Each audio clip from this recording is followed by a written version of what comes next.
কোরআনের শিক্ষাটাকে প্রেসাইজ করলে, কনসাইজ করলে তিনটা শব্দ দাঁড়ায়, তাওহীদ, রিসালাত, আখিরাত। যেহেতু সূরাতুল ইখলাসের ভেতরে তাওহীদের কথা আছে, তার মানে 3 ভাগের 1 ভাগ কথা আছে না নাই? আছে। সুবহানাল্লাহ পড়েন। সুবহানাল্লাহ। সুলুসুল কোরআন, 1/3 অফ দ্য বুক।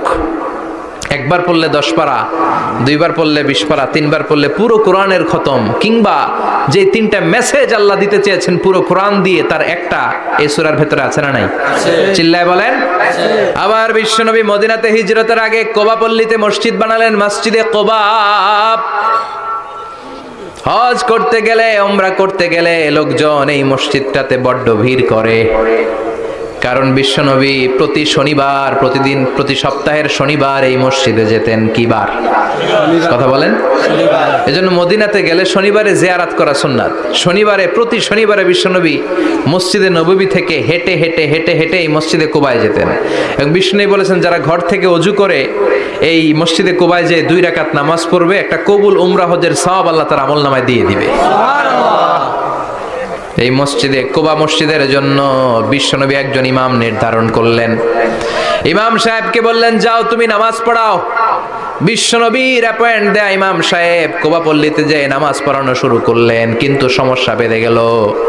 তিনি মাগরিবের নামাজ, এশার নামাজ আর ফজরের নামাজ, মানে যেই নামাজে আওয়াজ করে কেরাত পড়তে হয়, কয় নামাজে আওয়াজ করে কেরাত? কথা বলেন। কি কি? মাগরিব, এশা, ফজর। এই ইমাম সাহেব ইমামতির চান্স পেয়ে প্রতি রাকাতের নামাজে সূরা ফাতিহা পড়ার পরই সূরা ইখলাস দিয়ে নামাজ শুরু করে, তারপরে আরেকটা সূরা পড়ে, আবার দ্বিতীয় রাকাতে সূরাতুল ফাতিহা পড়ে, আবার সূরা ইখলাস। ফজরের সময়ও সূরা ইখলাস, এশার সময়ও সূরা ইখলাস, মাগরিবের সময়ও এই সূরা। মুসল্লিরা সব খেপে গিয়েছে। সবাই বলে, ও ইমাম সাহেব, ঘটনা কি? খালি কুল হু আল্লাহ পড়েন কেন? আর সূরা নাই আপনার? খালি কুল হু আল্লাহ পাইছেন নাকি? নাগাইশ জামে মসজিদের ইমাম সাহেব মাগরিবের প্রথম রাকাতেও সূরাতুল ইখলাস, দ্বিতীয় রাকাতেও ইখলাস, এশার নামাজের প্রথম রাকাতেও ইখলাস, দ্বিতীয় রাকাতেও ইখলাস, ফজরের রাকাতেও ইখলাস, দ্বিতীয় রাকাতেও ইখলাস। কি করবেন?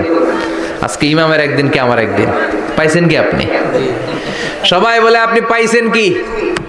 ইমাম সাহেব কয়, পড়তে মন চাইলে পড়ো, নাইলে অন্য মসজিদে যাও। কারণ এটা বাংলাদেশের সিস্টেমে সভাপতি সেক্রেটারির নিয়োগ দেয়া ইমাম না, নিয়োগ দিয়েছে বিশ্বনবী। আবার ক্যান্সেল করলেও লাগবে বিশ্বনবীরে, ঠিক কিনা?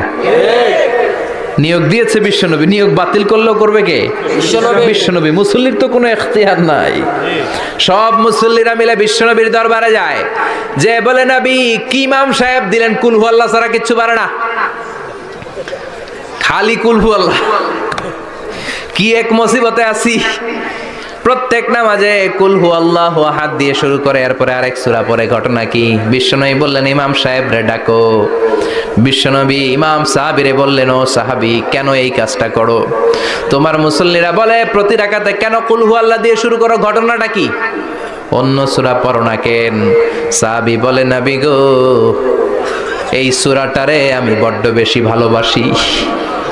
কারণ ফিহি সিফাতুর রহমান, এই সূরার ভেতরে আমার আল্লাহর পরিচয় আছে গো নবী। এই ছোট্ট সূরার ভেতরে রব্বুল আলামিন যত সুন্দর